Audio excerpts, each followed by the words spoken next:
Hi guys, Mahesh friends. Railway recruitment board నుంచి మనకు ఒక ముఖ్యమైన అప్డేట్ అయితే రావడం జరిగిందండి. ఆర్ఆర్బీ వారు లెవెల్ 1 పోస్టులకు సంబంధించి సిబిటి ఎగ్జామ్ అయితే కండక్ట్ చేశారు కదా. ఆ యొక్క సిబిటి ఎగ్జామ్కి అటెండ్ అయ్యి ఇప్పటివరకు కూడా ఎగ్జామినేషన్ ఫీజు అనేది క్యాండిడేట్స్ తాలూకు అకౌంట్స్లో క్రియేట్ అవ్వలేదు కదా.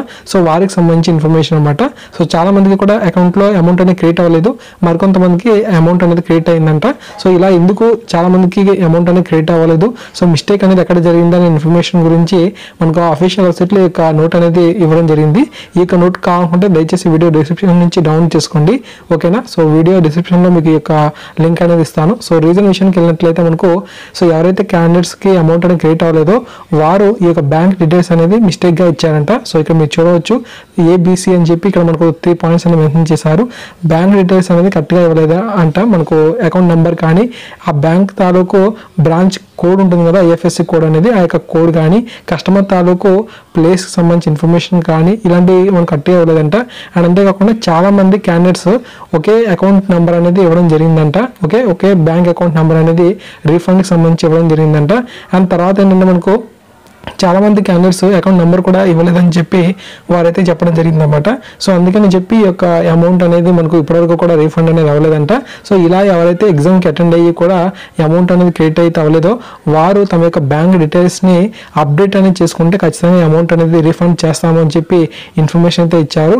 ఇది ఎలా అంటే మనకు ఈ 22వ తారీఖు నుంచి 28వ తారీఖు, ఓకే, మార్చ్ 22వ తారీఖు నుంచి 28వ తారీఖు వరకు కూడా ఈ యొక్క బ్యాంక్ డీటెయిల్స్ని అప్డేట్ చేసుకునేందుకు లింక్ అనేది మనకు అఫీషియల్ వెబ్సైట్లో అందుబాటులోకి అయితే తెస్తాము అని చెప్పి అంటున్నారు. ఆ రోజున ఎగ్జామ్కి ఎవరైతే అటెండ్ అయ్యారో వారికి మనకు ఈమెయిల్స్ అనేవి పంపిస్తాము. ఇలా మీరు బ్యాంక్ డీటెయిల్స్ తాలూకు ఇన్ఫర్మేషన్ అప్డేట్ అనేది చేసుకోండి అని చెప్పి మెయిల్స్ అనేవి పంపిస్తాము. అప్పుడు మీరు ఈ యొక్క ఇన్ఫర్మేషన్ అప్డేట్ చేసుకుంటే మీకు రీఫండ్ అనేది చేస్తామని చెప్పి మీరు చాలా క్లియర్గా ఇక్కడ మెన్షన్ చేయడం జరిగింది, ఓకేనా. మన యొక్క తెలుగు రాష్ట్రాల్లో కూడా చాలా మంది అభ్యర్థులకి ఈ యొక్క అమౌంట్ అనేది రీఫండ్ అయితే అవ్వలేదు. సో వారు ఖచ్చితంగా ఈ యొక్క ఇన్ఫర్మేషన్ అయితే యూజ్ చేసుకోండి. అంటే 22వ తారీఖు అంటే ఈ రోజు నుంచి 28వ తారీఖు వరకు కూడా అఫీషియల్ వెబ్సైట్లో మనకు ఈ యొక్క బ్యాంక్ డీటెయిల్స్ని అప్డేట్ చేసుకునేందుకు అవకాశం అనేది ఉంటుంది అని చెప్పి వీరైతే ఇవ్వడం జరిగింది. మీరు కనుక మీ యొక్క డీటెయిల్స్ని కనుక అప్డేట్ కనుక చేసుకున్నట్లయితే ఖచ్చితంగా మీకు అమౌంట్ అనేది క్రియేట్ అయితే అవుతుంది. తెలుగు రాష్ట్రాల్లో ఎవరైతే మనకు ఆర్ఆర్బీకి సంబంధించి ఈ యొక్క లెవెల్ 1 పోస్టులకు సిబిటి ఎగ్జామ్కి అటెండ్ అయ్యారో వారు ఖచ్చితంగా ఈ యొక్క ఇన్ఫర్మేషన్ తెలియజేయండి. బ్యాంక్ డీటెయిల్స్ని, ఐఎఫ్ఎస్సి కోడ్ని, ఇతర సమాచారాన్ని కూడా మీరు ఖచ్చితంగా ఇవ్వండి.